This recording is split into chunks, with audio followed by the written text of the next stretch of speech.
quero conversar com você sobre Paulo, o desbravador. E nós vamos procurar analisar a vida e o ministério deste grande bandeirante da fé, deste grande apóstolo do Senhor Jesus Cristo. E eu quero convidar você para examinar comigo o texto de 2 Timóteo, capítulo 4, versos 6 a 18. É importante entender que Paulo escreve esta última carta de uma masmorra em Roma, a sua segunda prisão. Ele escreve esta carta na antessala do martírio, no corredor da morte, antes do seu martírio, quando foi degolado por ordem do imperador Nero. Esta era uma masmorra úmida, fria e insalubre, de onde as pessoas saíam leprosas ou para o martírio. É desta masmorra que ele escreve esta última carta. O capítulo 4 é o último capítulo desta carta e os versículos 6 a 18 são as últimas palavras deste capítulo. Consequentemente, estas são as últimas palavras do apóstolo antes de morrer. Nós precisamos prestar atenção no que ele está dizendo. Quanto a mim, estou sendo já oferecido por libação e o tempo da minha partida é chegado. Combati o bom combate, completei a carreira, guardei a fé. Já agora a coroa da justiça me está aguardada, a qual o Senhor, reto juiz, me dará naquele dia. E não somente a mim, mas também a todos quantos amam a sua vinda. Procura vir ter comigo depressa. Porque Demas, tendo amado o presente século, me abandonou e se foi para Tessalônica. Crescente foi para a Galácia, Tito para a Dalmácia. Somente Lucas está comigo. Toma contigo Marcos e trazei-o, pois me é útil para o ministério. Quanto a Tíquico, mandei-o até Éfeso. Quando vieres, traze a capa que deixei em Troade, em casa de Carpo, bem como os livros, especialmente os pergaminhos. Alexandre, o latoeiro, causou-me muitos males. O Senhor lhe dará a paga segundo as suas obras. Tu, guarda-te também dele, porque resistiu fortemente às nossas palavras. Na minha primeira defesa, ninguém foi a meu favor. Antes todos me abandonaram. Que isto não lhe seja posto em conta. Mas o Senhor me assistiu e me revestiu de forças, para que por meu intermédio a pregação fosse plenamente cumprida e todos os gentios a ouvissem. E fui libertado da boca do leão. O Senhor me livrará também de toda obra maligna e me levará salvo para o seu reino celestial. A Ele glória pelos séculos dos séculos. Amém. Quem foi o apóstolo Paulo? Quem foi este homem que morreu pobre, abandonado, numa masmorra romana, mas que tornou-se mais famoso do que todos os Césares de Roma juntos? Hoje eu quero apresentar a você o apóstolo Paulo. Ele foi o maior pastor, o maior teólogo, o maior missionário e o maior plantador de igrejas da história do cristianismo. O homem que mais influenciou a cultura ocidental. O homem que teve suas obras mais traduzidas e divulgadas no mundo. Quem foi este homem? Eu quero agora lhe apresentar o apóstolo Paulo. E nós sabemos, à luz de Filipenses 3,5, que ele foi circuncidado o 8º dia, da linhagem de Israel, da tribo de Benjamim, hebreu de hebreus, quanto à lei fariseu, quanto ao zelo perseguidor da igreja. Sabemos, à luz de Atos 22, versículo 3, que ele nasceu em Tarso, na Cilícia, importante região do império, e consequentemente era um cidadão romano. E ele foi também enviado muito jovem para Jerusalém para tornar-se um rabino, um especialista na lei, um grande líder do judaísmo, aprendendo aos pés do grande mestre Gamaliel, neto do rabino Hillel. Nós sabemos que ele cresceu e se fortaleceu, e conforme Gálatas 1,14, dentre os da sua idade, ele se destacou, demonstrando-se grande zelo pela tradição de seus pais. Saulo tornou-se um grande líder, um homem culto, poliglota, de cultura invulgar, de personalidade prismática, um homem que marcou o seu tempo e a sua geração. Curiosamente, enquanto ele crescia em Jerusalém aos pés de Gamaliel, também um outro rabino crescia em Israel.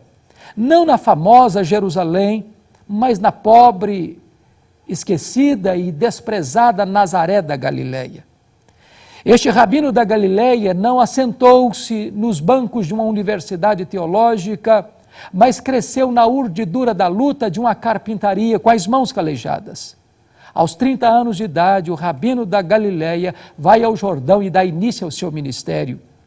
E diz a Bíblia que ele não pregava como os escribas e fariseus, mas pregava com autoridade, pregava aos ouvidos e aos olhos. Por isso os cegos viam, os coxos andavam, os leprosos eram purificados e os mortos ressuscitavam e as multidões o seguiam. Isso provoca inveja no sinédrio. Passam a vigiá-lo, a persegui-lo, e então este rabino da Galileia é preso, é acusado, é sentenciado, é condenado, é pregado numa cruz e sepultado, para alívio do sinédrio judaico. 3 dias depois, entretanto, uma notícia explode em Jerusalém, como um torpedo no arraial do inimigo. O túmulo do Rabi da Galileia está aberto de dentro para fora. Ele ressuscitou.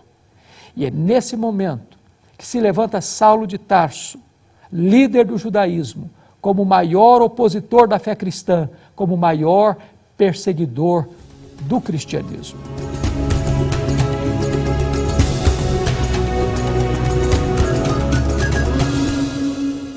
O Novo Testamento vai nos oferecer 2 retratos deste homem. O primeiro retrato de Saulo, uma fera selvagem.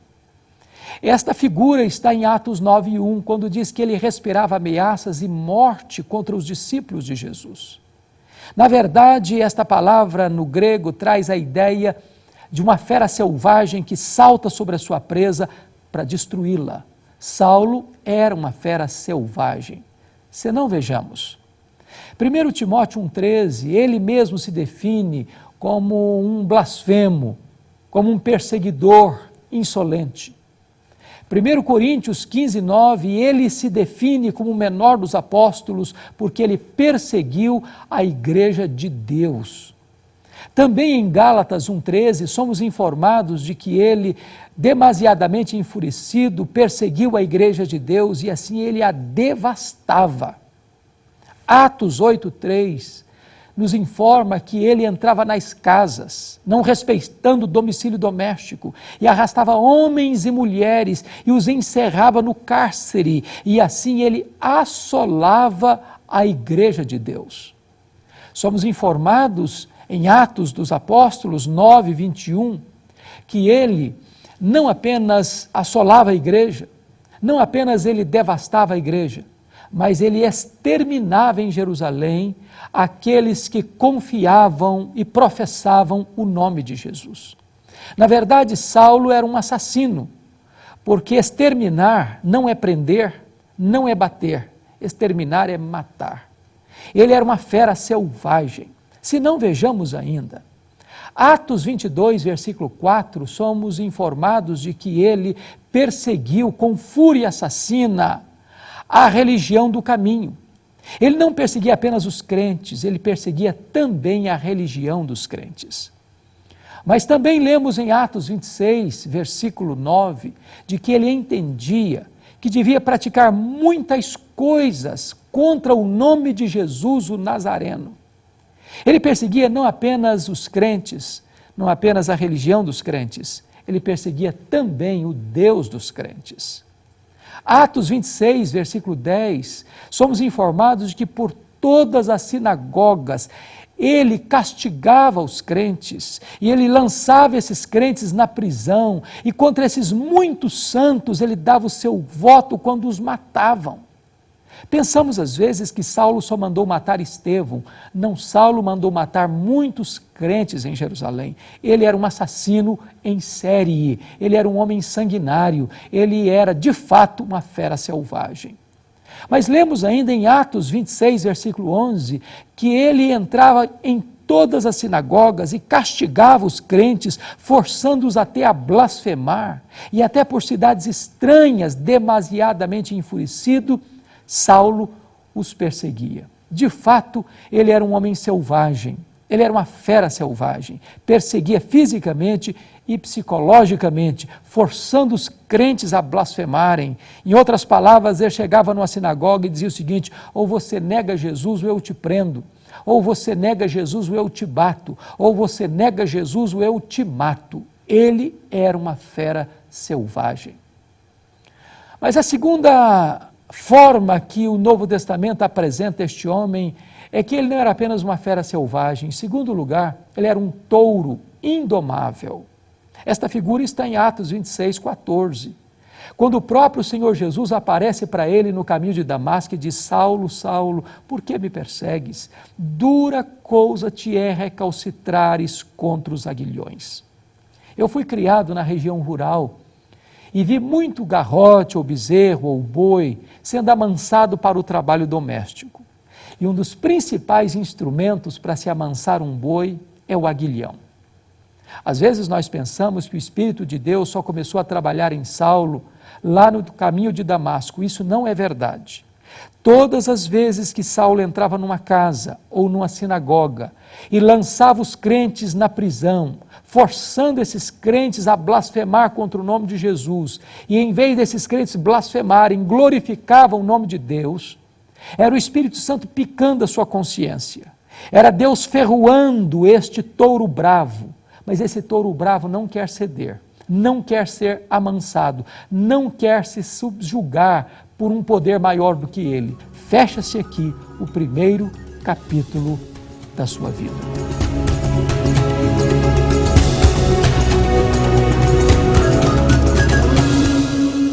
Começa agora um novo capítulo, a sua preparação para o ministério. Diz a Bíblia que ele é levado cego para a casa de Judas, na rua direita, na cidade de Damasco. E ele fica ali orando e jejuando 3 dias, quando o próprio Deus aparece a Ananias em Damasco e disse: Ananias, vai à rua direita, na casa de Judas, porque Saulo está orando, eu quero que você imponha as mãos sobre ele, para ele ser curado. E Atos 9,13 diz que Ananias respondeu ao Senhor assim: Senhor, mas eu tenho escutado de tantos, quantos males tem feito este homem aos teus santos em Jerusalém. Mas Deus respondeu-lhe: vai, porque ele é para mim um vaso escolhido, eu o enviarei para longe aos gentios, e eu lhe mostrarei o quanto importa sofrer pelo meu nome. Diz a Bíblia que Ananias foi, impôs as mãos sobre ele, ele ficou curado, ele recebeu o Espírito Santo, e Ananias então o batiza lá na casa de Judas, na rua direita em Damasco. E agora você pode conferir comigo Atos 9:20, quando diz assim: em seguida, logo, imediatamente, Saulo começa a pregar nas sinagogas de Damasco a Jesus, afirmando que este é o Filho de Deus. Agora você confere comigo Atos 9, versículo 22, quando diz que Saulo mais e mais se fortalecia, confundindo os judeus, demonstrando que Jesus é o Cristo. Há uma grande diferença entre afirmar e demonstrar. Há uma profunda diferença entre a pregação do verso 20, quando ele afirmava que Jesus é o Filho de Deus, para a pregação do verso 23, quando ele demonstra que Jesus é o Cristo. A grande pergunta é: quanto tempo durou entre a pregação do verso 20 para a pregação do verso 22? Atos não responde, mas a resposta está em Gálatas, capítulo 1, versículos 15 a 17. Foram 3 anos de intervalo. A grande pergunta é: onde Paulo esteve nesses 3 anos? E Gálatas 1, 15 a 17 nos diz que logo depois da sua experiência em Damasco, ele não subiu para Jerusalém, onde estavam os apóstolos, nem consultou carne e sangue, mas partiu para a região da Arábia. E lá no deserto da Arábia, o Senhor Jesus se revelou a ele e nele. De tal maneira que a teologia que Saulo aprende, não a aprende como aprendeu as doutrinas do judaísmo, mas aprende por revelação direta do Senhor Jesus. Ele foi um apóstolo chamado por Jesus, e Jesus se revela a ele, se revela nele, e revela a ele todo o conteúdo da sua teologia. É por isso que ele é chamado o teólogo do mistério. Nesses 3 anos lá na Arábia, ele releu o Antigo Testamento e vai perceber que aquele Jesus que ele perseguira era de fato o Messias. 3 anos depois, ele retorna outra vez para Damasco e só então ele sobe a Jerusalém. Ao retornar para Damasco, depois de 3 anos, quando ele está convencido de que aquele Jesus que ele perseguira verdadeiramente era o Messias, é que se encaixa o verso 22, quando Saulo mais e mais se fortalecia, confundindo os judeus, demonstrando que Jesus é o Cristo. O que é que acontece com ele? Os judeus querem matá-lo, e ele tem que fugir de Damasco de noite, dentro de um cesto, muralha abaixo, e ir então para Jerusalém. Eu quero aqui levantar uma tese com você. E a tese é a seguinte: quando Saulo sobe para Jerusalém, ele ainda está governado pela antiga aliança. Ele sobe cogitando em sua mente de que ele vai ser o grande líder da igreja em Jerusalém. Ele sobe pensando que ele tem o melhor currículo, que ele tem o melhor perfil para impactar a cidade de Jerusalém. Na verdade, quando sobe para Jerusalém, ele sobe na perspectiva de que vai ganhar espaço na igreja de Jerusalém e vai se tornar o grande expoente do cristianismo naquela cidade onde ele perseguira os cristãos. E aqui eu quero levantar essa tese, que muitas vezes nós pensamos que Saulo já foi poderosamente usado por Deus desde o início da sua conversão. Isso não é um fato. Saulo teve que aprender uma das mais importantes doutrinas do cristianismo antes de ser poderosamente usado por Deus. Que doutrina? A doutrina da nova aliança. E ele vai ensinar essa doutrina mais tarde na sua 2ª carta aos Coríntios, capítulo 2, a partir do verso 14, quando ele diz assim: graças, porém, a Deus, que em Cristo sempre nos conduz em triunfo e por meio de nós manifesta a fragrância do seu conhecimento, tanto nos que são salvos como nos que se perdem. Para uns cheiro de vida para a vida, para outros aroma de morte para a morte. Mas quem, porém, é suficiente para estas coisas? A pergunta fica no ar, sem resposta. A resposta só vai aparecer em 2 Coríntios 3:5, quando Paulo diz: a nossa suficiência vem de Deus. Na antiga aliança, tudo vem de nós, nada de Deus. Quando Moisés desceu com as tábuas da lei lá no Sinai, o povo disse: tudo que o Senhor falou, nós faremos. Não fizeram nada, porque eles estavam confiados neles mesmos. Isso é velha aliança. Nova aliança é tudo depende de Deus, nada depende de mim. Saulo precisaria aprender esta verdade antes de ser poderosamente usado por Deus.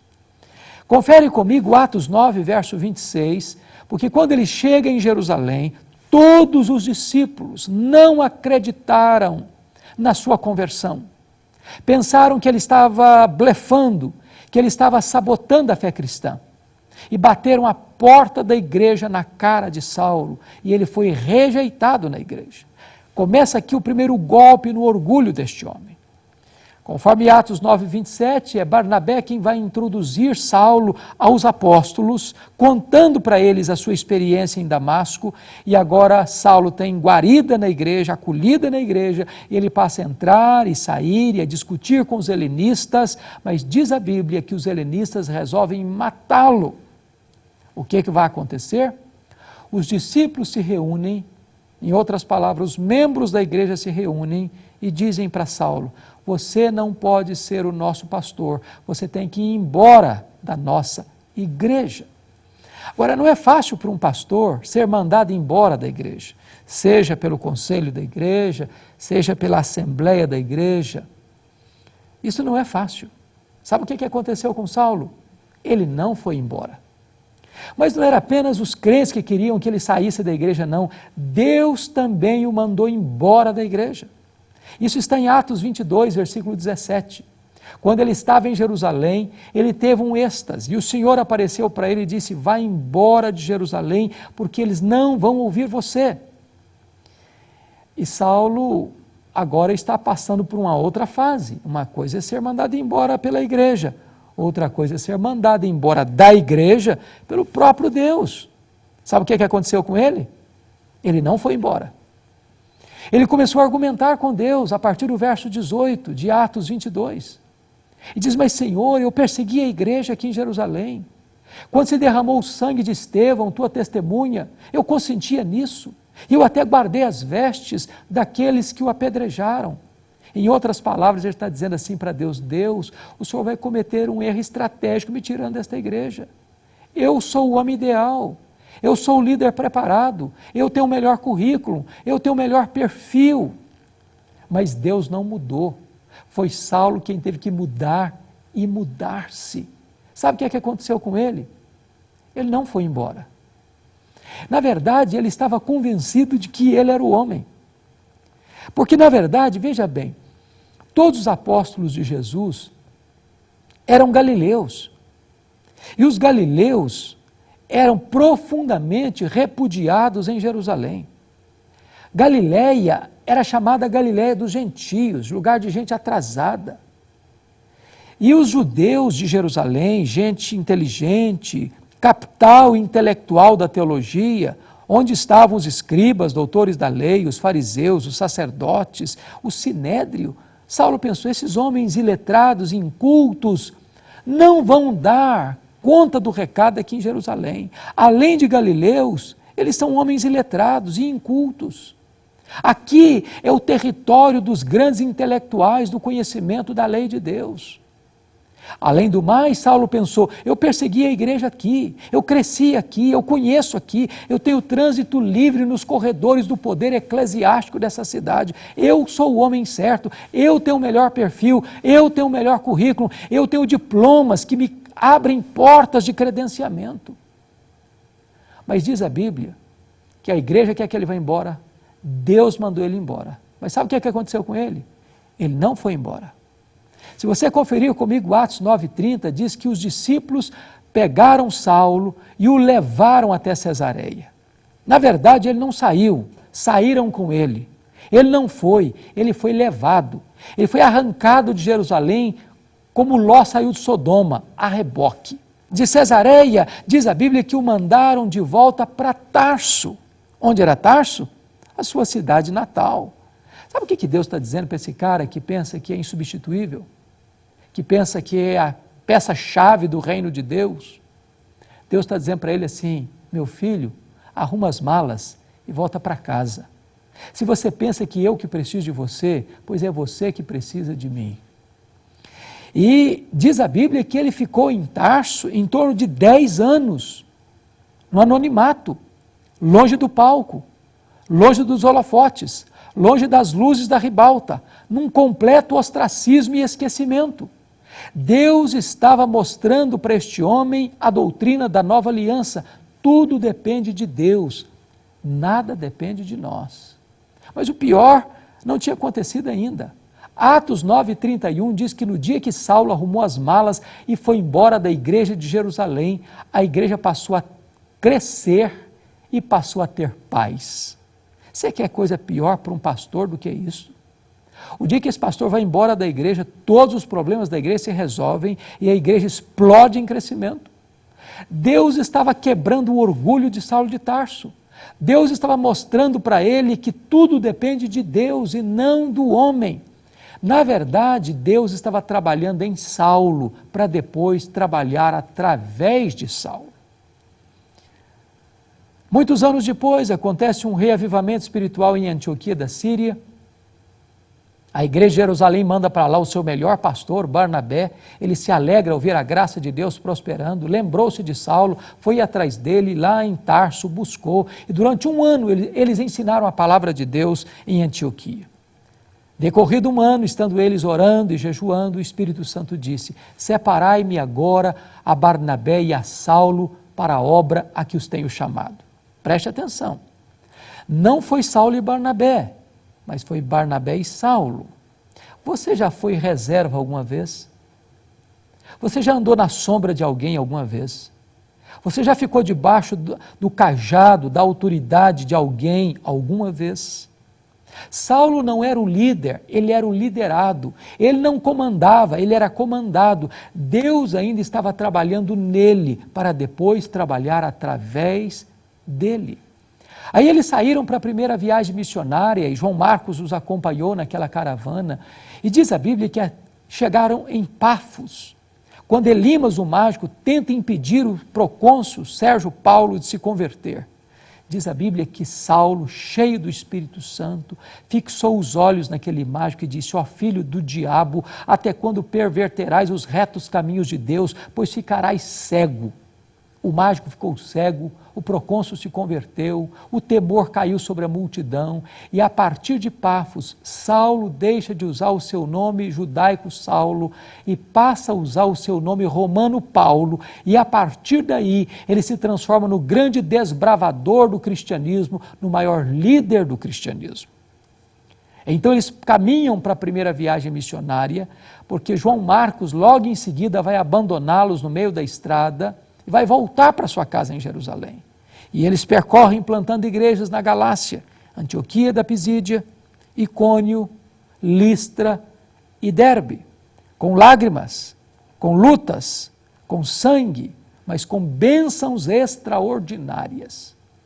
Aí você confere comigo Atos 14, 27, quando diz que eles retornam para a igreja enviadora, a igreja de Antioquia da Síria, e diz que, reunida a igreja, relataram quantas coisas fizera Deus com eles e por meio deles, e como abrir a porta do Evangelho aos gentios. Importante destacar, quem faz a obra é Deus, nós somos apenas os agentes. Há espaço para testemunho na igreja, mas não há espaço para projeção humana na igreja. Agora, note uma coisa. Toda vez que a obra de Deus caminha e avança, o diabo se enfurece. E diz Atos 15, 1, que ao saberem alguns judeus de Jerusalém que os gentios estavam se convertendo, alguns membros da seita dos fariseus desceram de Jerusalém e começaram a perturbar os crentes gentios e a perverter a doutrina, dizendo assim: se vocês gentios não se circuncidarem, vocês não poderão ser salvos. Se vocês não guardarem a lei de Moisés, vocês não poderão ser salvos. Notem que eles estão mudando o conteúdo da verdade de Deus. Eles estão dizendo que a salvação não é apenas pela fé, mas é pela fé mais as obras. Esta doutrina pervertida não poderia prosperar, porque mataria a igreja no seu berço. Então se convoca um concílio em Jerusalém, os presbíteros e os apóstolos se reúnem e fala ali Pedro, fala Barnabé, fala Paulo, fala Tiago e se toma uma decisão. A salvação não é uma somatória de fé mais obras. Salvação não é um esforço do homem mais cooperação de Deus. Salvação é uma obra exclusiva da graça de Deus e recebida somente pela fé em Cristo Jesus. Decisão tomada, decisão escrita, comissão nomeada para levar este documento às igrejas gentílicas e se sana e se resolve esta pendência doutrinária na igreja. O apóstolo Paulo, lá de Antioquia mesmo, escreve a sua primeira carta às igrejas da Galácia para combater a influência nociva dos judaizantes. E desta maneira, encerra-se aqui a primeira viagem missionária da igreja.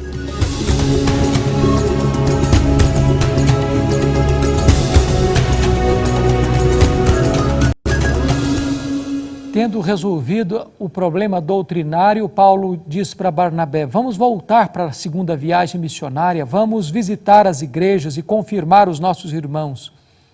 Barnabé respondeu: sim, Paulo, vamos, mas eu quero levar comigo o meu primo João Marcos.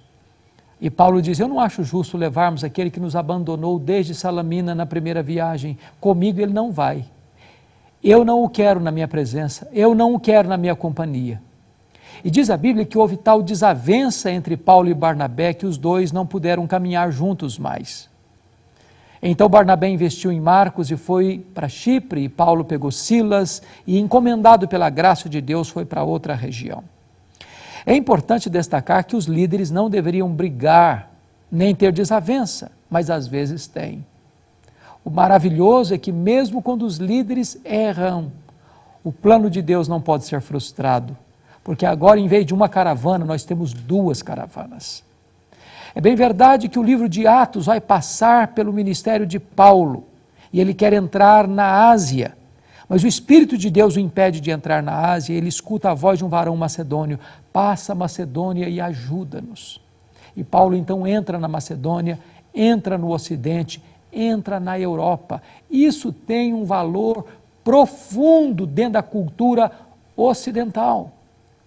O importante também é que Paulo passa batida em algumas cidades e só vai se fixar nas cidades estratégicas: Filipos, Tessalônica, Bereia, Atenas e Corinto.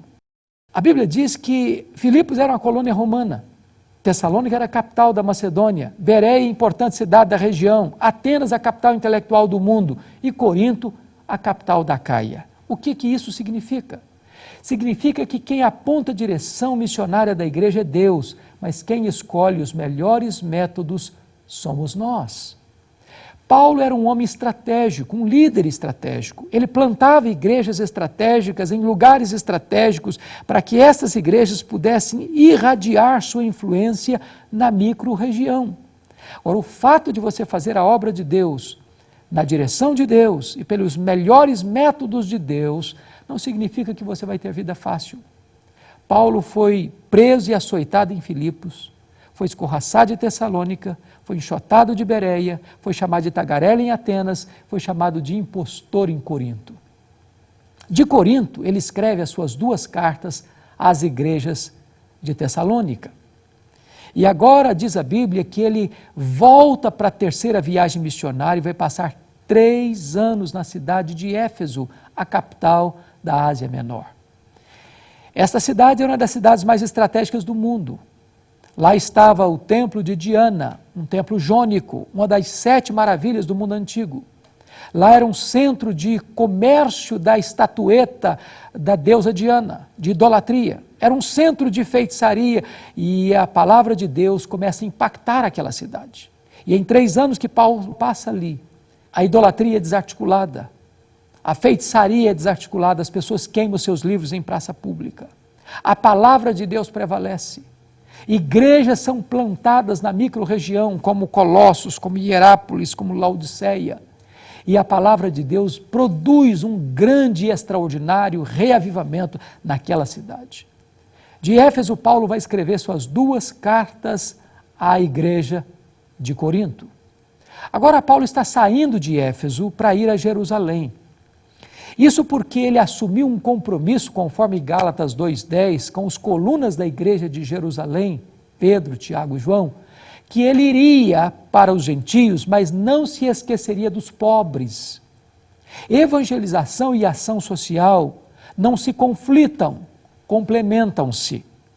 Isso porque, conforme Atos 18:2, no período do imperador Cláudio, os judeus foram expulsos de Roma e houve muita pobreza e muita miséria e muita fome na região da Judéia.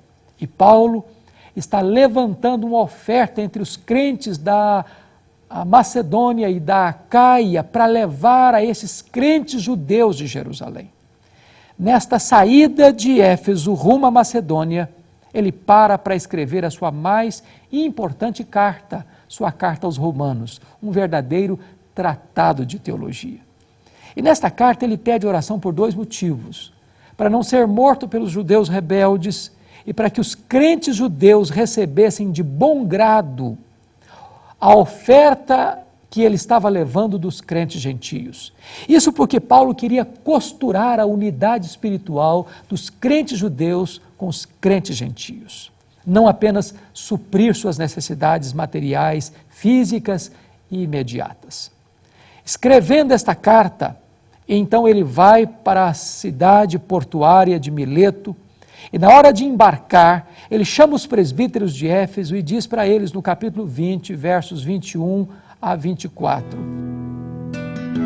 Testifiquei tanto a judeus como a gregos que eles precisam converter-se a Deus com arrependimento e fé em nosso Senhor Jesus. Agora, compelido pelo Espírito, estou indo para Jerusalém, sem saber o que me acontecerá ali. Senão que em todas as cidades o Espírito Santo me avisa que prisões e sofrimentos me esperam.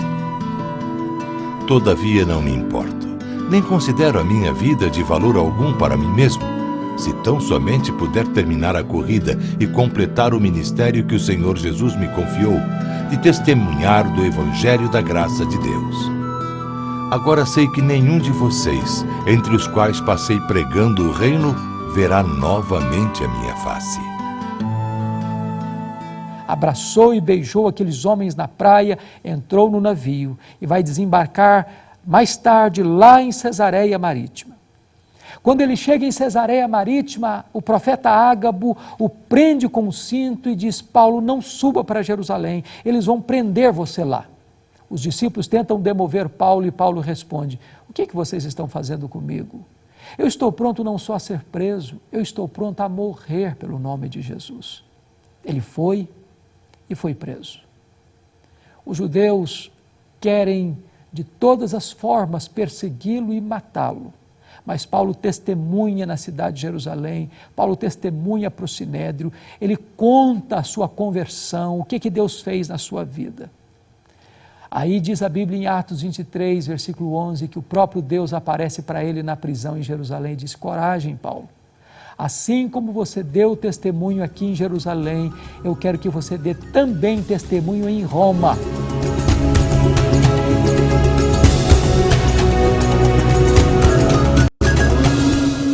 Os judeus querem matá-lo. A notícia desta conspiração vaza e chega ao sobrinho de Paulo, e chega ao comandante romano, e naquela mesma noite Paulo é trasladado para Cesareia Marítima, onde fica 2 anos sendo acusado pelos judeus, sob a custódia do governo Félix e Festo. Na troca de governo, Festo sobe a Jerusalém para uma conversa com o Sinédrio, e o Sinédrio tenta corromper o governador, dizendo: governador, esse preso aí está sob a custódia de Roma, mas isso é um problema doméstico da religião judaica. Nós, o Sinédrio, somos o fórum competente para julgá-lo. Mande-nos este homem. Mas queriam matar Paulo na estrada. Paulo, percebendo que o governador, muito tíbio e medroso, estava para entregar Paulo nas mãos deles, disse: eu sou cidadão romano e quero ser julgado em Roma. Festo disse: para Roma você quer ir? Para Roma você irá. Quando Paulo pegou um navio para Roma, ele enfrenta um terrível naufrágio. Você pode pensar: mas como pode ser isso? Ele queria ir para Roma, Deus o queria em Roma. O mínimo que se esperava é que a viagem fosse tranquila. Mas foi um terrível temporal, tufões, ventos contrários, tempestades, o mar agitado, o navio tem que jogar toda a carga fora para não naufragar. Tinha naquele navio 276 presos, além da tripulação. Todos entraram em pânico, o desespero tomou conta de todos. Foi quando um anjo de Deus apareceu para Paulo no navio e disse: coragem, Paulo, ninguém vai morrer. Eu entreguei toda essa gente nas suas mãos, mas vocês vão dar numa ilha. Quando o dia amanheceu, eles avistaram a ilha de Malta. E eles então chegaram na ilha de Malta, o navio se despedaçou todo, mas todos os 276 presos se salvaram com a tripulação. E chegaram sãos e salvos na ilha de Malta. Quando chegaram lá, os bárbaros os acolheram com humanidade, fizeram uma grande fogueira para aquecê-los. E de todas aquelas pessoas, foi Saulo quem procurou manter a chama acesa, vai pegar um punhado de gravetos, vai jogar na fogueira. E quando jogam aquele punhado de gravetos na fogueira, uma cobra, uma víbora, brota do fogo e prende na mão de Paulo. Aquela cobra tinha 276 outras opções para morder. Foi morder logo na mão de Paulo. E quando aquela víbora se prendeu na mão de Paulo, os bárbaros gritaram em coro: é um assassino. Tendo se livrado do mar, a justiça não o deixa viver, vai cair, vai inchar, vai morrer. Não caiu, não inchou, não morreu, mudaram de opinião. É um Deus. Na verdade, não era nem um assassino, nem um Deus, era o servo do Deus vivo. De fato, não foi a tempestade que levou Paulo para a ilha de Malta, foi a mão da providência divina. Porque o pai do prefeito estava doente, Paulo orou por ele, ele foi curado. Os demais enfermos vieram e Paulo orou por eles e eles foram curados. E agora os bárbaros encaminham Paulo para Roma com todas as suas necessidades supridas. Paulo chega em Roma como preso, algemado, numa prisão domiciliar e fica 2 anos preso. E desta prisão, ele vai escrever as suas cartas aos Efésios, Filipenses, Colossenses e Filemon. E ele escreve na sua carta aos Filipenses, capítulo 1, versículo 12, assim: meus irmãos, eu quero cientificar-vos de que as coisas que me aconteceram têm antes contribuído para o progresso do Evangelho. Este homem não acredita em acaso, este homem não acredita em sorte, este homem não acredita em azar, este homem não acredita em feitiço, este homem não acredita em olho gordo, este homem não tem medo de sexta-feira 13, este homem sabe que Deus dirige a sua vida. Segundo Coríntios, capítulo 11, versos 24 a 28, ele diz que só dos judeus, 5 vezes, ele recebeu uma quarentena de açoites menos um. Em outras palavras, 195 açoites, cada um deles deixava marcas e feridas. Ele era um homem todo cicatrizado. Quando ele escreve Gálatas 6,17, ele diz: quanto ao mais ninguém me moleste, porque eu trago no corpo as marcas de Cristo. Esse homem enfrentou perigos terríveis, foi fustigado 3 vezes com varas pelos romanos, 3 naufrágios, perigos de rios, perigos de mares, perigos de desertos, perigo entre estrangeiros, perigos entre patrícios, e ainda mais pesava sobre ele a preocupação com todas as igrejas. Mas ele diz: eu quero que vocês saibam que essas coisas contribuíram para o progresso do Evangelho. Ele olha na vida, na perspectiva de Deus, porque ele estava preso. A igreja foi mais encorajada a pregar, diz Filipenses 1. Porque ele estava preso, ele evangelizou toda a guarda pretoriana e os demais membros do palácio. O que era a guarda pretoriana? A guarda pretoriana era a guarda pessoal do imperador. Eram 16 mil soldados de escol, de elite, gente que transitava no palácio e tinha influência política. Durante 2 anos, em 3 turnos por dia, 2 homens eram algemados a Paulo. E esses soldados eram evangelizados, um por um, evangelho neles, evangelho neles, evangelho neles. Depois de 2 anos, toda a guarda pretoriana estava evangelizada. Os membros do palácio estavam evangelizados. E Paulo escreve Filipenses 4:22, dizendo assim: os santos vos saúdam, especialmente os da casa de César. O imperador Nero não sabia, mas Deus o havia constituído em presidente das missões estrangeiras do cristianismo, porque leva para dentro do palácio o maior missionário e coloca diante dele os seus próprios ouvintes. Quando as pessoas pensam que estão destruindo a igreja de Deus, elas só estão promovendo a igreja de Deus, porque a igreja de Deus é indestrutível. Porque Paulo estava preso, ele não podia visitar as igrejas. O que ele fez? Ele começou a escrever cartas. Efésios, Filipenses, Colossenses, Filemon, cartas que abençoam até hoje o mundo. Talvez você olhe para a sua vida e pense: meu Deus, a minha vida está de ponta cabeça. Eu quero ir para um lado, a minha vida me leva para outro lado. Parece que à deriva. Eu quero lhe dizer que as mãos de Deus dirigem o seu destino. Deus está trabalhando nas circunstâncias para que todas as coisas cooperem para o seu bem e promovam a glória de Deus e a edificação da igreja. Desta primeira prisão, Paulo orou para sair, pediu oração para sair e saiu. Mas não saiu para se aposentar, não saiu para vestir um pijama, não saiu para deitar numa cadeira de balanço. Ele saiu para percorrer as igrejas, para visitar os crentes, deixando Timóteo em Éfeso, deixando Tito na ilha de Creta, percorrendo as igrejas. Talvez foi até a Espanha, como era seu desejo. Diz a Bíblia que nesse período ele escreve mais 2 cartas. Sua primeira carta a Timóteo, sua carta a Tito. Mas só que neste tempo, neste interregno, muda a política do mundo. porque no ano 64 da era cristã, o imperador Nero põe fogo na cidade de Roma. E louco que era, sobe para o alto da torre de Mecenas, com a sua lira na mão, vestido de ator, assistindo o espetáculo das chamas devorando a cidade imperial. Foram 7 noites e 6 dias de incêndio. Depois que aquele incêndio acabou, dos 14 bairros de Roma, 10 deles tinham sido destruídos pelas chamas. Os 4 bairros restantes, 2 deles eram densamente povoados por judeus e cristãos. E Nero encontrou assim um bom álibi para botar a culpa do incêndio de Roma nos crentes, e começa uma brutal perseguição. Os crentes são mortos a pauladas, afogados, queimados vivos para iluminar as ruas de Roma. Os crentes são enrolados em peles de animais para os cães morderem, para os touros pisarem, para os leões esfaimados da Líbia devorarem, um banho de sangue.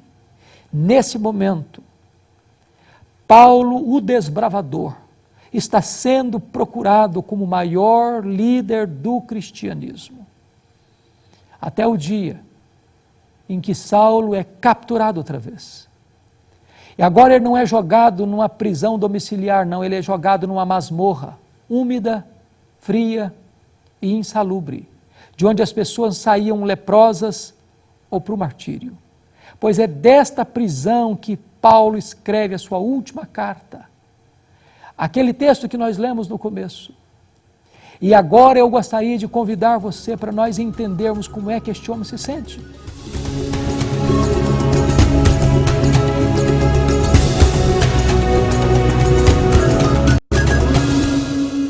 O maior pastor, o maior missionário, o maior teólogo, o maior plantador de igrejas da história do cristianismo, o homem que mais influenciou a cultura ocidental, pobre, abandonado, velho, todo cheio de cicatrizes, sem roupa para vestir, sem aposentadoria, sem casa para morar, sem qualquer benefício, está à beira do martírio. Como é que esse homem se sente? Se nós fôssemos examinar o apóstolo Paulo pelas lentes da teologia da prosperidade, ele teria sido um fracasso. Mas este homem que morre pobre é o homem que mais influencia aquele século, e é o homem que influencia gerações até os dias de hoje. Ele vai fazer uma avaliação da sua vida. Em primeiro lugar, ele faz uma avaliação do seu passado. No verso 7 ele diz assim: combati o bom combate, completei a carreira, guardei a fé. A minha vida, diz ele, foi um combate, não foi amenidades não. E eu não larguei a obra no meio do caminho não, eu completei a carreira. E eu não vendi a minha consciência, eu não prostituí o meu ministério, eu guardei a fé. Segundo lugar, este homem faz uma avaliação do seu presente no verso 6, quando ele diz assim: quanto a mim, já estou sendo oferecido por libação e o tempo da minha partida é chegado. Ele está dizendo assim: não é Roma que vai me matar não, é eu que vou me entregar. E eu não vou me entregar a Roma não, eu vou me entregar a Deus como oferta de libação. Eu não sou prisioneiro de César, eu sou prisioneiro de Cristo, eu sou embaixador em cadeias.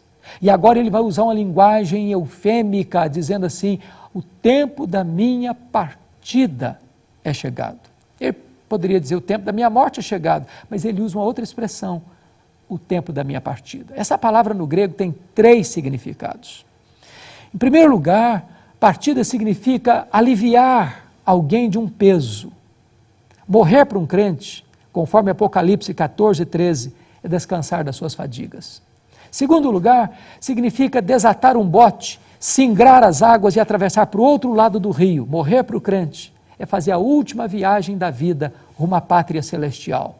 Terceiro lugar, a palavra partida significa afrouxar as estacas de uma barraca, levantar acampamento e ir para sua casa permanente. Morrer para um crente é mudar de endereço, é ir para a casa do Pai. Paulo não está com medo de morrer, porque sabe em quem tem crido e sabe para onde está indo. Agora ele vai fazer uma avaliação do seu futuro no versículo 8. Ele diz: quanto a mim, já a coroa da justiça me está guardada, a qual o Senhor reto juiz me dará naquele dia, e não apenas a mim, mas a todos quantos amam a sua vinda. O que ele está dizendo é o seguinte: não importa se Nero vai me considerar culpado, Não importa se eu vou ser degolado pela guilhotina de Roma. O que importa é que o reto juiz, diante de quem eu e todos vamos comparecer, já me justificou e já guardou para mim a coroa da justiça. Quando um crente morre, ele não está indo para o martírio, ele não está indo para uma sepultura gelada, ele está indo para a glória, ele está indo para a presença de Deus, ele está indo para tomar de posse a coroa da justiça. Agora este homem vai contar para nós o que ele está sentindo. Na verdade, ele não é um super-homem, nem um super-crente, ele é um homem. E a partir do versículo 9, ele vai abrir o coração e nos contar os dramas que ele está vivendo antes de morrer. O primeiro drama que ele está vivendo é o drama da solidão. Veja comigo aí o verso 9. Procura vir ter comigo depressa. Versículo 21. Meu filho, venha antes do inverno. Veja o versículo 11. Quando você vier, traze contigo Marcos, porque me é útil para o ministério. Eu gosto desse verso. Porque você se lembra de Atos 15, 36 a 41, quando ele disse, eu não acho justo levarmos esse moço conosco. Eu não quero Marcos na minha companhia. Eu não quero que ele ande comigo. Paulo está velho, está na hora de morrer. Mas ele reconhece que aquele que um dia ele desprezou era importante para ele. E ele quer esse menino bem pertinho dele. Ele quer encostar sua cabeça no peito desse moço antes de morrer. Paulo está nos ensinando que o perdão é uma necessidade, mesmo quando você está no final da vida. É tempo de restaurar relacionamentos, curar emoções e perdoar. O segundo drama que Paulo está enfrentando antes de morrer é o drama do abandono. Versículo 10, ele diz, Demas, tendo amado o presente século, me abandonou. Não é fácil ser abandonado no final da vida. Não é fácil enfrentar o drama de você na hora que mais precisa de ajuda e de companhia, as pessoas virarem as costas para você. E foi isso que Paulo sentiu no final da sua vida. O terceiro drama que ele enfrenta é o drama da traição. Versículo 14 diz, Alexandre o Latueiro causou-me muitos males. Foi Alexandre o Latueiro, segundo os estudiosos, que delatou o apóstolo Paulo, culminando na sua segunda prisão e no seu consequente martírio. É gente que apunhala pelas costas, é gente que puxa o tapete, é gente que joga contra o patrimônio, é gente que torce contra você, é gente que aplaude a sua dor. Paulo está enfrentando não apenas o drama do abandono, ele está sendo traído no final da vida. Mas notem o verso 15, quando Paulo diz para Timóteo, tu, Timóteo, guarda-te também dele, porque resistiu fortemente às nossas palavras. É gente que persegue o pregador e a pregação, o mensageiro e a mensagem. Quarto lugar, Paulo está enfrentando o drama das privações. No verso 13 ele diz assim, quando você vier, traz a capa que eu deixei em Troade, na casa de Carpo, bem como os livros, especialmente os pergaminhos. Paulo está enfrentando 3 privações. A primeira é emocional, ele está precisando de gente. A segunda é mental, ele está precisando de estudar. Mesmo no final da vida, ele quer aprender um pouco mais. Mas em terceiro lugar, ele está enfrentando o drama das necessidades físicas. O maior pastor do cristianismo, já velho, no fundo de uma masmorra, na chegada do inverno, onde se faz temperaturas abaixo de 0, não tem sequer uma capa surrada e velha para vestir. Paulo poderia morrer de frio antes de morrer degolado. Quantas vezes você e eu reclamamos da vida, tendo roupa para vestir, tendo casa para morar, tendo comida sobre a nossa mesa, tendo tantas coisas de conforto, quando o maior pastor do cristianismo, o maior teólogo, o maior missionário, o maior plantador de igrejas da história do cristianismo, estava jogado numa masmorra, pobre, velho, surrado, abandonado, não tendo sequer uma capa para cobrir-lhe o corpo, diante do frio implacável. Mas isso ainda não era o pior. Quinto lugar, o apóstolo Paulo está enfrentando o drama do abandono, da ingratidão. Ele diz no verso 16 assim, Na minha primeira defesa, ninguém foi a meu favor. Antes, todos me abandonaram. Que isso não lhes seja posto em conta. Não tem nada mais difícil do que você investir a vida nos outros. Você amar, você cuidar, você abençoar. E você não ter nenhum retorno. Paulo plantou igrejas na província da Galácia, da Macedônia, da Acaia, da Ásia Menor. Milhares de crentes convertidos, dezenas de igrejas plantadas. Na hora que ele mais precisou de ajuda, na hora que ele precisou de alguém para dar uma palavra em seu favor, não apareceu ninguém. Que drama! Enfrentar a ingratidão no final da vida. Mas este homem pôde dizer, mas o Senhor me assistiu, me revestiu de forças, para que por meu intermédio a pregação fosse plenamente cumprida e todos os gentios a ouvissem. E fui libertado da boca do leão.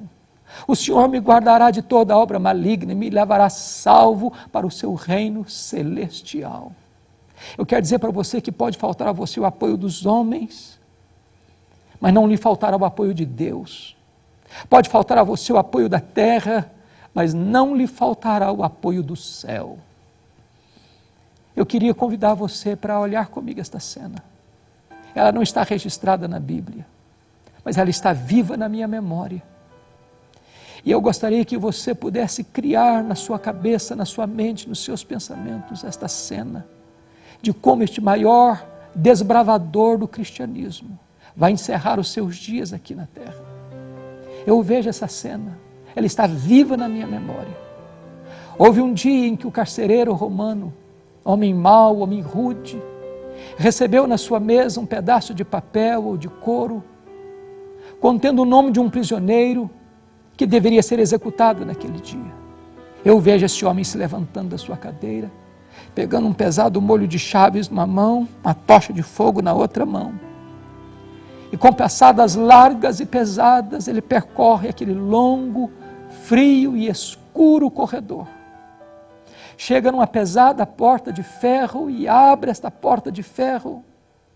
E com a tocha de fogo na mão, ele penetra naquela masmorra escura e fria, gritando: prisioneiro Paulo, prisioneiro Paulo, prisioneiro Paulo. E lá do fundo da masmorra o velho responde: sou eu estou aqui. Ele é algemado, ele é acorrentado, ele é retirado daquela masmorra. Em passadas pesadas, Paulo percorre aquele longo corredor,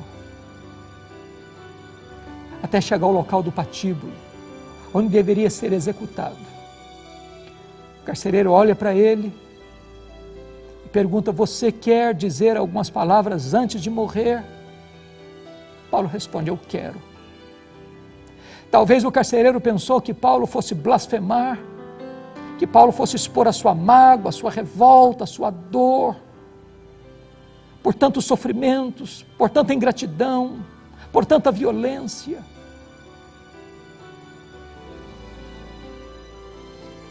Mas este grande desbravador do cristianismo ergue os olhos aos céus e diz a ele, ao Senhor Jesus: seja glória pelos séculos dos séculos. Põe a cabeça no cepo. A guilhotina de Roma tosa-lhe a cabeça. Cabeça para um lado, corpo para o outro. Tombou na terra como um mártir, levantou no céu como um príncipe. Este homem que diz para você e para mim: sede meus imitadores, como eu sou de Cristo. Meu desejo e a minha oração é que nesta geração Deus levante novos líderes, com esta fibra, com esta atitude heróica, para viver este cristianismo viril, superlativo, maiúsculo, de fidelidade, de plenitude do Espírito Santo, para revolucionar a nossa geração e termos um despertamento e um grande reavivamento espiritual, numa explosão de crescimento da Igreja de Deus. Que Deus aplique esta palavra ao seu e ao meu coração. Deus abençoe sua vida. Esta é a história de Paulo, o desbravador do cristianismo.